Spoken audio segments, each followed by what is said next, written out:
अस्सलाम वालेकुम। उम्मीद है कि आप खुश और खुर्रम होंगे। मैं हूँ इस्तिक़बाल एहसास और आप देख रहे हैं उर्दूदान। जैसे कि पिछले लेक्चर में अशरफ सदूही का लिखा हुआ खाका परनानी का इब्तिदाई हिस्सा हमने पढ़ा था और इसका जो दूसरा हिस्सा है उसमें से कुछ ज़रूरी नुकात जो है वो मैं आपको पढ़ाऊँगा इस लेक्चर में।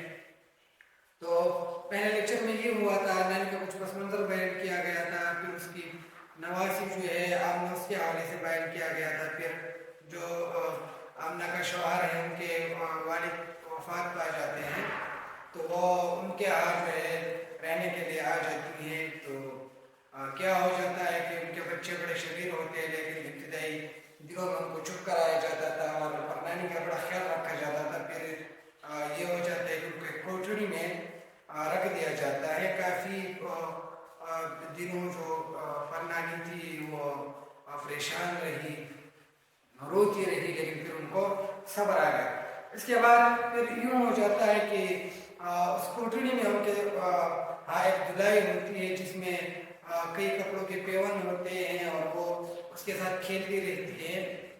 वो जो धुलाई होती हैं तो वो उसकी बेटी जो रक़िया है उसने उस वक्त बनाया था जब वो जो है रंडापे की हालत में थी, यानी जिसको कुछ में हम फंडा कहते हैं, कल चाहे फंडा वाले बेदा जोड़ा खड़े।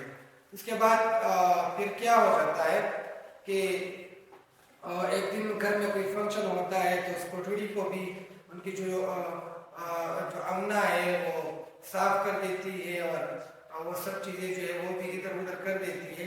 और नानी को फिर क्या हो जाता है कि इस पर बहुत अफसोस करती है और वो बहुत ज़्यादा परेशान होती है, रोती रहती है। और इसके बाद फिर आहिस्ता आहिस्ता यूँ हो जाता है कि खर्चे उनके बढ़ जाते हैं।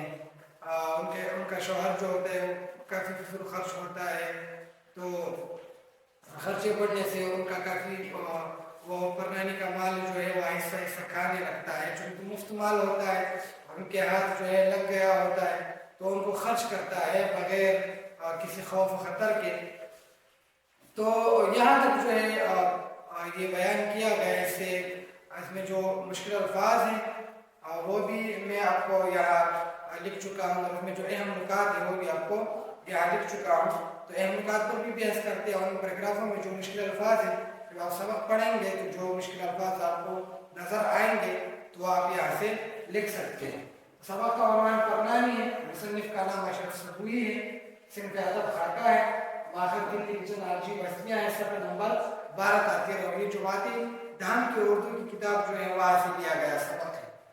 तो दुलाई यानी लहाफ, कतरन यानी टुकड़ा, वज़अता यानी शक्ल सूरत, रीदस यानी अशकाली रहते और इनसे कायला, तागा गया था यानी लगा दिया गया था, गुदड़ी यानी मुख्तलिफ बेजोड़ टुकड़ों का मजमुआ, दांत निकोसना यानी दांत निकालना, रंडापा बेवा होने की हालत, गूंगे का खाब ये मुहावरा है। ज़रबुल मिसल मतलब राज नियाज की बातें, सफ़ेदी यानी सफाई, गड़बड़ यानी कबाड़,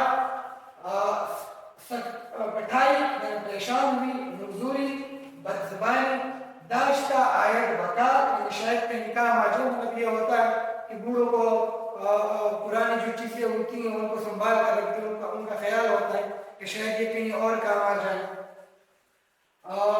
लगा लगना यानी फर लगना, जो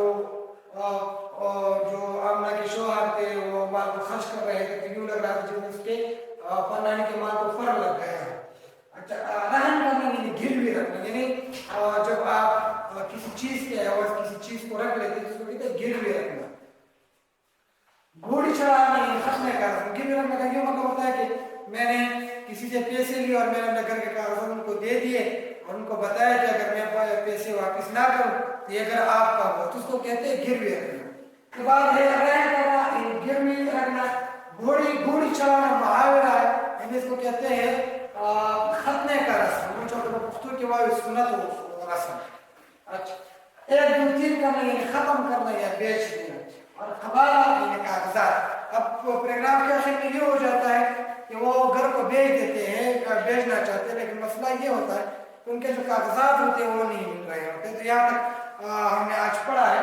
اب ان کا جو نکات ہیں جو کہ خلاصے میں ہمارے کام آ سکتے ہیں، جس پر بحث کرنا ضرور ہے، وہ پہلا نقطہ ہے آزاد جانے کی دلائی سے محبت، یعنی جو پرنالی ہوتی ہے ان کی جو دلائی ہوتی ہے وہ کئی رنگ کے کپڑوں سے بنی ہوئی ہوتی ہے اور ان کو بہت عزیز ہوتی ہے۔ کہ بعد دلائی کی شکل صورت ابتدائی اور آخری، یعنی ان کی ابتدائی شکل صورت کے حوالے سے بات کی گئی ہے کہ ان کو بڑے محبت سے بڑے پیار سے رکھیا، یعنی ان کی بیٹی اور اس نے بنایا تھا، اور اس وقت بنایا تھا جب وہ رنڈاپے کی حالت میں تھی۔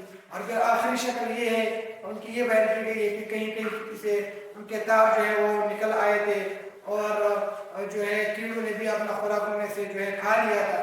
تو یہ دونوں شکلیں جو ہے دلائی کی بیان کی گئی ہے۔ اس کے بعد رقیہ کا ذکر، یعنی جب دلائی جو ہے وہ تیار کی جا رہی تھی تو اس وقت رقیہ جو تھی وہ ان کے ہاتھ میں۔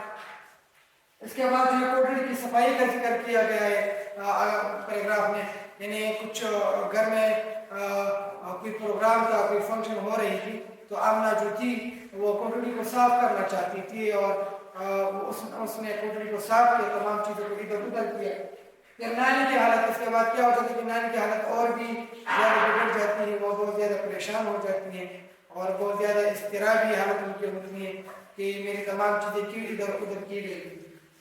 اس کے بعد مال مفضل بے رحم جو ہے یہ بات کی گئی کہ اگر ان کے آمنہ کے جو شوہر تھے وہ ان کے مال کو جو ہے بہت زیادہ بے رحمی سے خرچ کرتے تھے۔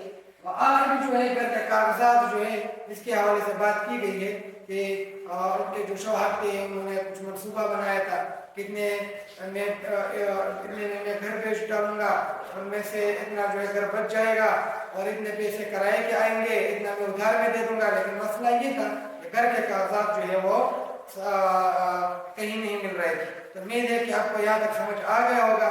اس سے اگلے جو اہم نکات ہے وہ اگلے لیکچر میں ہم آپ کے ساتھ شیئر کریں گے۔ تب تک خوش رہیں، آباد رہیں۔ اللہ حافظ۔